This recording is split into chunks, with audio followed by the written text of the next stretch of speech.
Assalamualaikum warahmatullahi wabarakatuh. Waalaikumsalam warahmatullahi wabarakatuh. Terima kasih buat Bapak Mentor dan rekan-rekan semua peserta orientasi angkatan 2 di aplikasi. Pertama-tama kita panjatkan rasa kasih dan syukur kepada Allah Subhanahu wa Ta'ala yang telah memberikan kesempatan pada kita semua sehingga pada sore hari ini kita semua diberikan nikmat sehat, nikmat sempat sehingga dapat melaksanakan kegiatan seminar di akhir kegiatan orientasi. Mudah-mudahan sampai akhir nanti kita diberikan kelancaran, kesehatan serta tidak ada halangan suatu apapun. Oke, hari ini saya akan menyampaikan beberapa materi tentang orientasi yang telah dilaksanakan beberapa waktu yang lalu, yaitu on the job training pengenalan nilai dan etika instansi pemerintahan bagi P3K di SD Negeri 05 Kendal Doyong, Kabupaten Pemalang, Provinsi Jawa Tengah, dengan saya atas nama Wis Sumanto mengajar di SDN 05 Kendal Doyong. Selanjutnya saya akan membacakan atau menyampaikan visi dan misi Kabupaten Pemalang, yaitu terwujudnya Kabupaten Pemalang yang adil, makmur, agamis, dan amin. Maksud dan tujuan pelaksanaan orientasi yaitu dengan maksud pengenalan tugas dan fungsi ASN P3K. Selanjutnya yaitu pengenalan nilai dan etika pada instansi pemerintah, terutama pemerintah Kabupaten Pemalang. Kemudian tujuan dari kegiatan ini adalah peserta mampu memahami program orientasi dan pengenalan dan etika instansi pemerintah. Peserta mampu mengimplementasikan hasil orientasi. Kemudian rencana kerja atau rencana program kerja P3K pertama untuk diri saya pribadi, yaitu saya sebagai P3K dengan opsi mengajar mapel menjadi podcast atau biasa disebut anak-anak itu pelajaran olahraga atau PJOK yang saya ajar dari kelas 1 sampai dengan kelas 6. Saya menyusun rencana kerja tahunan tahun pelajaran 2022-2023 sebagai berikut. 1. Menyusun rencana pembelajaran atau biasanya disebut dengan KDP. Kemudian yang kedua, melaksanakan pembelajaran dan bimbingan pada peserta didik siswa dan siswi di SD yang saya ambil. Kemudian yang ketiga adalah melaksanakan evaluasi proses dan hasil belajar. Selanjutnya adalah meningkatkan proyek profil pelajar Pancasila. Nomor 5, mengikuti kegiatan KDD PJOK atau Dinas Orkes. Selanjutnya melaksanakan tugas tambahan atau ekstra reguler yang saya lakukan biasanya setiap 1 minggu sekali atau 2 kali di akhir atau setelah pembelajaran olahraga ya sore hari. Kemudian melaksanakan kegiatan pembinaan lomba popda terhadap peserta didik, karena di setiap tahun pasti ada acara popda atau tempat olahraga daerah yang diselenggarakan oleh baik dari provinsi, kabupaten, kecamatan maupun dari. Selanjutnya yaitu mengikuti pelatihan diklat untuk meningkatkan kompetensi guru, terutama untuk diri saya sendiri, sehingga akan mendapatkan wawasan yang banyak, tentunya luas. Selanjutnya rencana kerja yang sesuai dengan tupoksi sebagai guru penjas orkes atau olahraga, yaitu di sini saya mengangkat materi atau yang saya temui atau saya sering jumpai di SD saya materi itu rendahnya pembiasaan pola hidup bersih dan sehat pada siswa-siswi di SD 05 Kendal Doyong. Kemudian gagasan pemasaran yang saya biasanya itu adalah pembiasaan pola hidup bersih dan sehat melalui gerakan sehat Sekolah seperti menjaga kebersihan, kemudian senam setiap hari Jumat.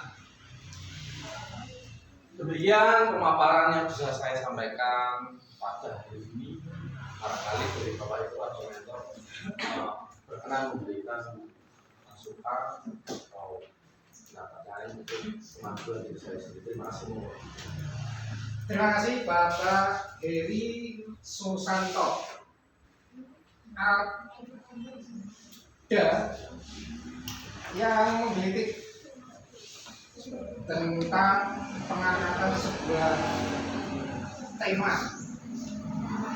yang diangkat Bapak Heri Susanto, yaitu rendahnya pembiasaan pola hidup bersih dan sehat.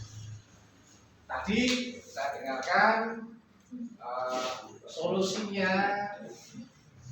itu ada, actionnya untuk mengatasi itu ada. Cuma ada satu pertanyaan yang perlu penjelasan lebih dalam tentang mengapa terjadi seperti itu, kenapa. Maka untuk bisa dijelaskan pemilihan tema pasti kan melihat keadaan. Solusi sudah tersolusi, kemudian itu diangkat, tentu ada sebuah latar belakang. Maksudnya seperti itu. Maka Bapak ini sama. Oke, terima kasih. Sedikit akan saya berusaha menyampaikan apa yang disampaikan. Mengapa saya mengambil materi rendahnya pendidikan pola hidup bersih dan sehat? Karena saya pertama masuk ke S5, karena saya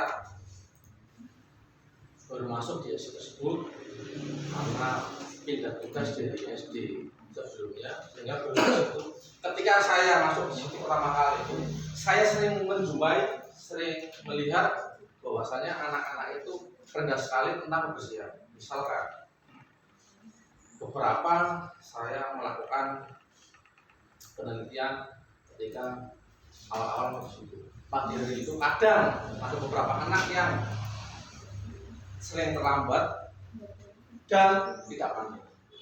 Saya lihat, sehingga saya sering cross-check, ternyata tidak satu dua anak, ada beberapa lagi di kelas yang lain. Akhirnya saya mengangkat tema ini agar anak-anak itu tidak ada seperti itu lagi, karena kebersihan itu merupakan sebagian, kalau di agama itu sebagian paradigma, sehingga orang bersih itu dalam kesehatan. Karena saya sebagai guru olahraga merasa bertanggung jawab untuk diri saya sendiri, walaupun tidak ada yang menyuruh, tidak ada yang memerintah, untuk diri saya sendiri sebagai guru olahraga. Karena pendidikan jasmani, olahraga dan kesehatan, sehingga saya menyimpulkan bahwasanya kebersihan itu utama selain kepintaran dari peserta didik. Selain kesehatan juga saya bertanggung jawab anak didik itu paling tidak harus sehat. Sebelum sehat, anak harus bersih dulu. Biar bersih bagaimana? Ketika tidak mandi, saya ingatkan biar anak itu selalu mandi. Paling tidak sebelum berangkat sekolah harus mandi. Kemudian selain anak tersebut atau beberapa anak yang tidak mandi, itu saya melihat ketika saya mengajar olahraga. Kemudian setelah pembelajaran selesai, anak-anak mau jajan, katakanlah mau makan, mau minum. Saya lihat beberapa anak ketika mau makan dan minum itu tidak cuci tangan. Padahal di tangan itu kita tanpa sadari bakteri dan kuman itu banyak di situ. Kalau kita tidak mengatas seperti itu, nanti bisa sering-sering menjadi langsung sudah sakit. Maka dari itu saya terketuk, saya merasa bertanggung jawab bahwasanya anak itu harus sehat. Paling tidak kita berikhtiar untuk menjaga kesehatan itu dari apa? Dari kebersihan tubuh, dari kesehatan jasmani kita. Karena anak sakit ketika pembelajaran itu anak tidak konsentrasi. Selain kebersihan, saya juga biasanya untuk menjaga kebugaran anak, saya setiap hari Jumat mengadakan senam massal atau senam bersama dari kelas 1 sampai kelas 6. Kita bersama-sama guru, karyawan, penjaga sekolah, kemudian siswa dan siswi mengadakan kegiatan senam masal. Tujuannya apa? Agar tubuh kita menjadi sehat sehingga pembelajaran akan lebih maksimal. Mungkin sekedar jawaban yang singkat seperti itu.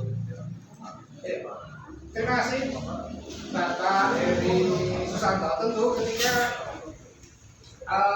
pemaparan ini menjelaskan latar belakang dari apa yang disampaikan, maka seolah akan tercermin otak kita, hati kita itu akan ke sekolah kita masing-masing, sehingga hal-hal yang ternyata sama, maka apa yang disampaikan tadi bisa diterapkan di sekolah masing-masing.